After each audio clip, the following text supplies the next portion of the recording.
想起姑苏蓝氏那古板的作风，泡冷泉都还要穿条长裤遮羞的，肯定做不出这种事来。魏无羡道：“云梦人比较开朗嘛，哈哈。不过那是小时候，现在我们都不会这样了。”他稍微顿了顿，又道：“谁还能一直是个孩子？”是啊，还有谁能一直是个孩子？这么几年过去了，说长不长，说短也实在不算短了。眼前的人的相貌也与那个调皮捣蛋的少年有些不一样了。面颊的棱角褪去了那些稚气，下颌线骨骼分明，明明更显丰神俊朗，但眉眼间散不去的阴邪之气，使得魏无羡看上去整个人的气质都阴郁了。只有在他笑起来的时候，还是那般漂亮的眼睛弯弯的，唇角高高翘起，笑声悦耳上扬，蓝忘机才觉得他并没有改变。如果可以，他希望魏无羡能一直像刚才那般笑着。蓝忘机伸手在最近的莲堆里拨了拨，摘了2根莲蓬，递给了魏无羡。魏无羡接过那2个莲蓬，道：“寒光君。”蓝忘机道：“如何？”魏无羡看蓝忘机一本正经的模样，心里的沉闷感都消失了。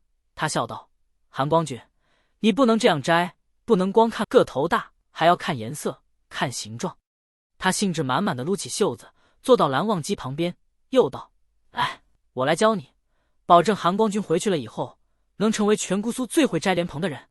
当然，成为全姑苏最会摘莲蓬的人也没有什么用。不过因为魏无羡笑了，蓝忘机就觉得可以学。”他们划着船，在几大莲塘里穿行，将魏无羡说的那些最好的莲蓬全都摘了，满满的一大船，直到天边夕阳将水面染红。魏无羡叹了声，可惜时间过得太快了，他们该回去了。他们摘的太多，魏无羡叫上好几个人把那堆莲蓬搬回莲花坞，还不忘提醒：“小心点，别弄丢了。”工人们连连应是，道：“魏公子放心，我们都是专业的。”码头和莲花坞这么近，莲蓬也不重，他们还不忘夸几句：“魏公子今天摘的这些莲蓬真是好啊。”魏无羡也十分满意，道：“那可是蓝忘机摘的莲蓬，当然好，当然得小心了。仙门中还有谁有这个本事让蓝忘机干这种事？要是有办法，魏无羡都想跟整个仙门炫耀。”魏无羡脚步轻快，大步向莲花坞走去，走了几步，发现蓝忘机竟然没跟上来。他回过头道：“蓝湛，回去了。”蓝忘机却道：“魏婴，你先回，我要去个地方。”他没说要去哪里，显然是不想说，魏无羡便不好问了。蓝忘机倒是干脆点点头，转身就走了。天边如火光烧得绚烂，蓝忘机沿着莲塘边一直走，忽然想起了很多年前，他也如现在这般，心里怀着期待，为了摘几个莲蓬，独自一人走了很远的路。他心里满满的都是念想，每走一步，觉得自己离心里的人更近了。不知道蓝忘机去哪了，连晚饭都没回来吃，魏无羡心里更不是滋味了。江澄看他那一张臭脸，实在觉得影响吃饭的气氛，道：“蓝忘机一看就是有事要办才来云梦的，就近在莲花坞歇歇而已。人家出去办自己的事，不很正常吗？”魏无羡给他一个眼神：“你全都知道哦，江宗主英明。”江澄一脸得意：“那可不，难不成蓝忘机还是特意来找你的呀？”他这么说，魏无羡就想起来了，那日在酒楼遇见蓝忘机，他说自己是夜猎路过的，现在可能是有什么线索，夜猎去了。什么夜猎不能叫我一起去？我肯定2下就能把邪祟打趴了。江澄满满的嘲讽语气：“是，蓝忘机自己打不过邪祟，还需要叫你去。”这2人再说下去，肯定又要互掐半天。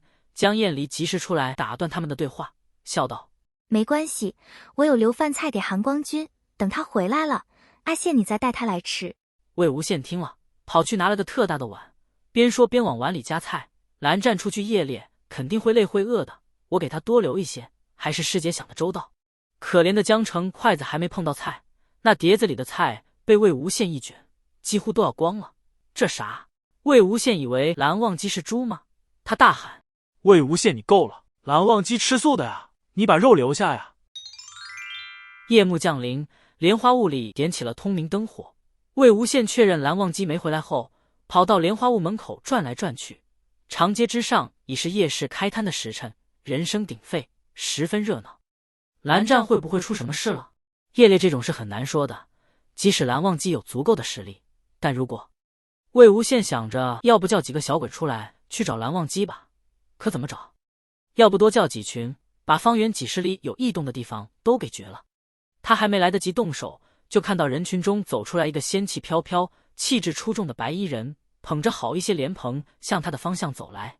蓝忘机就是那么神奇，魏无羡总能在人群中一眼看到他。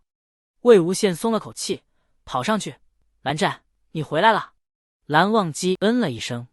魏无羡看看他手里的东西：“你怎么又弄这么多莲蓬回来？今天摘了好多了。”蓝忘机递给他看：“如何？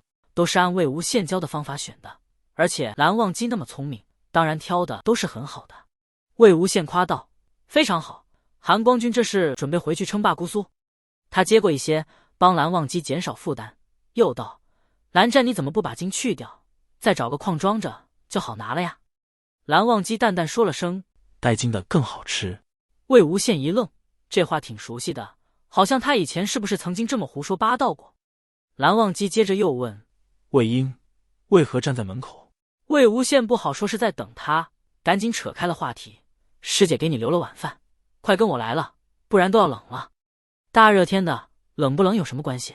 魏无羡给蓝忘机把一堆饭菜端了出来，想了想道：“汤要喝热的比较好，我去给你热一下。”也不等蓝忘机阻止，他端着个大碗就跑了。蓝忘机只好坐着等他。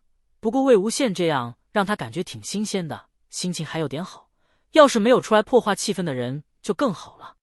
江澄路过饭厅时看到亮着灯，有些好奇就走过来看看。看到蓝忘机才想起来晚饭那事，再看饭桌上那满满的菜，比他这个宗主的待遇可不要好太多，气就不打一处来。他跨步走进饭厅，在蓝忘机对面坐了下来，道：“韩光君，在别人家做客，是不是需要遵守别人家的吃饭时间啊？”蓝忘机也觉得有些失礼，道：“这次是有欠考虑了。”但他没道歉，江澄听得更不爽了，语气也更阴阳怪气起来：“不怪韩光君，想必是韩光君下午和魏无羡出去玩得太过高兴，忘了吧？”蓝忘机微微颔首，嗯了一声。江澄道：“没想到韩光君还能和魏无羡玩到一起，有什么好玩的事啊？”蓝忘机看了看他，然后道：“比如江宗主的莲塘事迹。”魏无羡开开心心端着个更大的碗走进了饭厅，笑着喊道：“蓝湛，伙房也还有些汤，我都给你盛过来了。”话音一落，就看到江澄气势汹汹地扑了过来，用想掐死他的表情大喊：“魏无羡，你快跟蓝忘机说，我没有脱光了，在莲塘里游水。”魏无羡怎知道这两人还聊到这话题上面了，笑道：“哈哈哈，怎么没有？我刚来莲花坞的时候，你有我也有，云梦的哪儿都有的嘛。”屋子外的人好像听到他们宗主吐血的狂怒了。那时我们还不到10岁。蓝忘机听着这些咆哮，淡定的拿起筷子吃了一口，心里微微一松，原来还不到10岁，那还勉强可以忍受。一大早的，其实也不算很早，但对于莲花坞，特别是魏无羡来说，算是相当的早了。所以当江澄看到在院子里拨莲蓬的魏无羡时，他都惊了，还以为是自己睡晚了。但看看天色，时辰并没有错，他又以为是不是要变天了。也不知道魏无羡他们昨天是摘了多少，地上摆了一堆，石桌上还摆了一堆。江澄道：“魏无羡，你秀逗了。”魏无羡随意看他一眼，道：“昨天一时高兴，摘多了吃不完，我剥出来晒干，等蓝湛走时还能给他带些回去。”得，又是给蓝忘机准备的。江澄白眼一翻：“什么都想给蓝忘机带走，你干脆把自己装好，也一起给蓝忘机带走得了。”这么说来，江澄又有些奇怪：“你怎么一个人？蓝忘机呢？”魏无羡道：“怎么说的我和蓝湛就要一起出现似的？”江澄那白眼都要翻不下来了：“你还真没点自觉。”除了昨天傍晚那一阵子，江澄有看到他独自行动外，其余时间蓝忘机哪里像是有事要办的样子，说是被魏无羡下了蛊来莲花坞给他做帮佣的，江澄还觉得比较可信。魏无羡道：“昨天蓝湛那么晚才回来，肯定累了，我想让他多休息一会，他应该在房里晨读吧。”他竟然这么贤惠勤劳，完了，魏无羡的脑子坏掉了。但不得不说，魏无羡确实会挑，一个个莲蓬又大又饱满，看得江澄都馋了。他伸手拿了一个，魏无羡立刻道：“你别乱动。”江澄道：“给我一个，别那么小气。”他也很会挑，都是很好的莲蓬，但桌上的看着又比地上的更好，所以江城拿了桌上的，剥了2颗扔到嘴里，道：“你们去那水鬼老头的莲塘里摘了。”如果你喜欢我分享的小说，请点击订阅频道，欢迎在视频下留言，你们的观看是我剪辑影片的动力，感谢您。